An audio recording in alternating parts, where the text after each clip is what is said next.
Hi guys, welcome back to my channel. Welcome back to another video. Today I'm going to be doing a full foundation review on the new Fenty Eaze Drop Blur Plus Smooth Tint Stick Foundation. If you enjoy this type of review, I'll be showing you before and after, how it looks in flash photo, how it looks in natural light, how it looks at the end of the day, so you can get as good of an idea as possible, and some shade comparisons and price comparisons.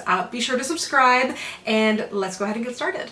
So right off the bat, the main thing I saw people talking about when it came to this foundation was the price versus the amount you're getting in here. So you're getting 9 grams of product in this packaging, which by the way is very, very pretty and 100% recyclable. So I appreciate that. But it retails for $47.50 Canadian, $35 American. So 9 grams of product, about around what you'll get in a stick foundation. It really varies a lot more than liquid, so I'd say like 9 to 11 feels like average-ish to me. But to compare to some of the others that are out there, the Makeup Forever stick foundation, which is a classic, you get 12.5 grams of product in there. That retails for 58 Canadian. Then you have the Huda Beauty stick foundation that has 12.5 grams in here. It's $53. The Tom Ford, you get 15 grams of product, so a ton of product in here, but this has gone up in price to $122. I think I got this for like $110, $115, not that is much cheaper.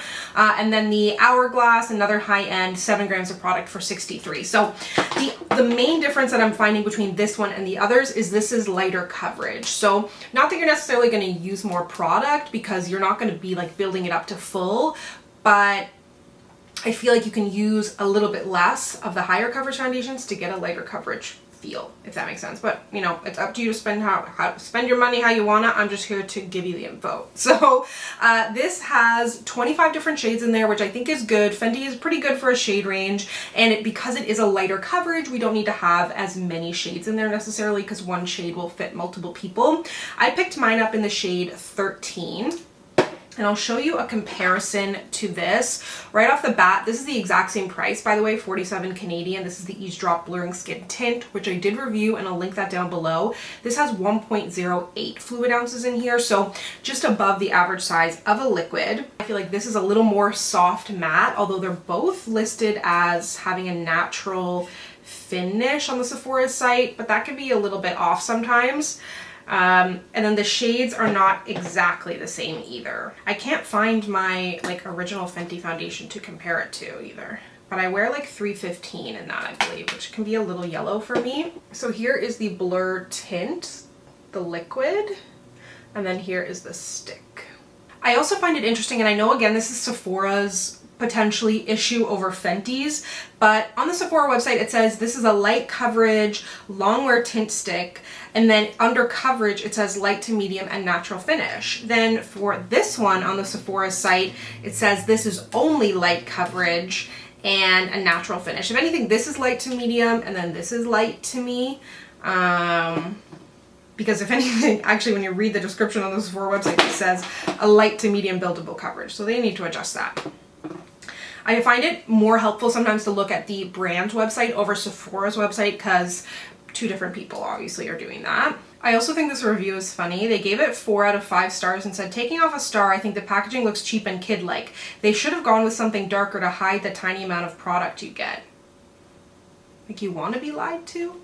And also, and I've always been a big proponent of this, read how many grams is in it or milliliters is in it on the website, because people will hop on TikTok, Instagram, whatever, and be like, there's nothing in here, and then in reality it could have more than another one just because they're being fooled by the packaging. I actually don't mind the packaging. I don't think it looks kid-like to me, and it is recyclable. So let's go ahead and get this on my face. I do find it a little warm for me, and I've been liking this e.l.f. brush to blend it out. This is the e.l.f. Complexion Duo.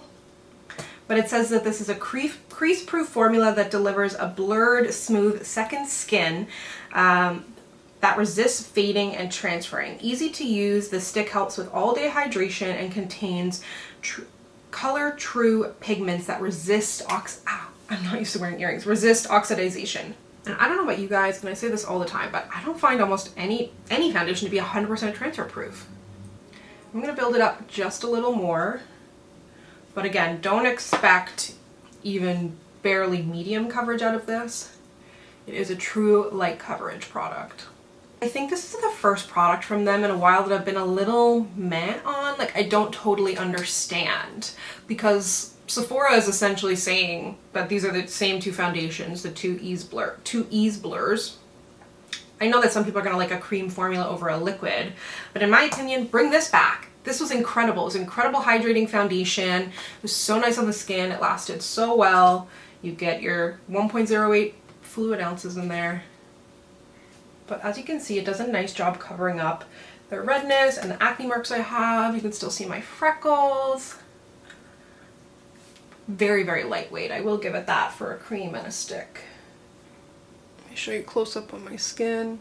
Very lightweight. So I'm gonna go ahead now, put on the rest of my makeup, take some flash photos, and I'll be right back. I have all of my makeup on now. I think you can see I set it with a little bit of powder foundation. I'm already getting a little bit sweaty. I'm a sweaty faced girl, but I think it looks good. It looks light. It gives nice coverage, and everything that I'm wearing on my face as well will be listed and linked down below. I also filmed like an Instagram, TikTok, YouTube short tutorial for this look as well, chatting about dress shopping, but I'm happy with how it looks, so I will check back with you in a couple of hours in some natural light.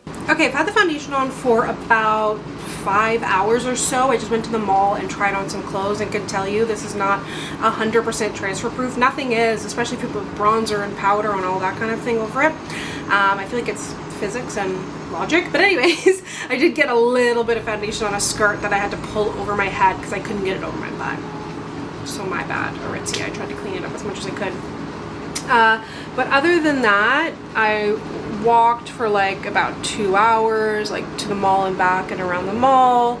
I think it looks good. I was definitely a little bit sweaty, but I haven't blotted or anything like that, and I don't feel like it's moved around. Sorry if you can hear my air fryer making lunch, but I think things still look good, so I will check back with you this evening.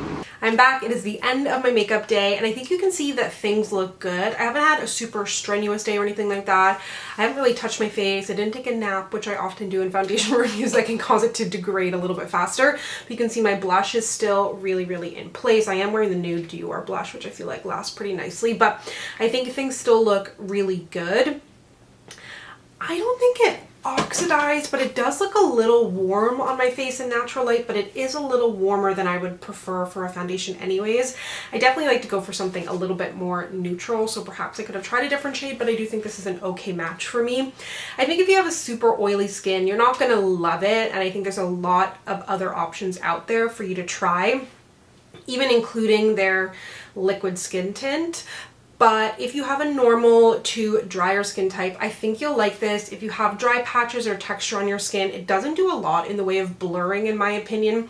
It blurs in the sense that it evens my skin tone, gives me a beautiful natural glow. It has that skin-like finish, but because it does have that sort of also more, I wouldn't even call it a natural, I would call it like a natural glow foundation. It does not necessarily highlight texture, but it doesn't do anything to blur it, in my opinion.